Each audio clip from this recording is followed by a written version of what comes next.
Hi friends, welcome to జురనా food court. ఇవాల్టి 1 minute recipe video egg rice.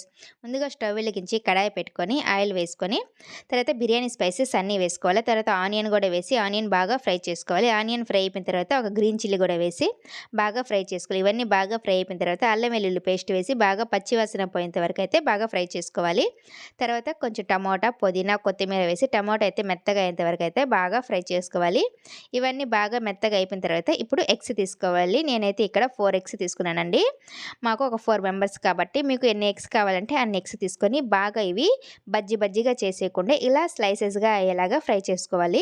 ఇలా బాగా ఫ్రై అయిపోయిన తర్వాత ఉప్పు, పసుపు, కారం, కొంచెం గరం మసాలా కూడా వేసి బాగా ఫ్రై చేసుకోవాలి. ఇవన్నీ బాగా ఫ్రై అయిపోయిన తర్వాత ముందుగా మనము ఉడికించి పెట్టుకున్న రైస్ కూడా వేసుకోవాలి. ఇదంతా బాగా కలిసేలాగా కలుపుకోవాలి. ఉప్పు తక్కువ అయితే ఇక్కడ కొంచెం కలుపుకోవచ్చు. అంతే ఫ్రెండ్స్, మనకి వేడిగా ఎగ్ రైస్ అయితే రెడీ అయిపోయింది. ఛానల్ ఫస్ట్ టైం చూస్తుంటే ప్లీజ్ సబ్స్క్రైబ్ చేసుకోండి ఫ్రెండ్స్.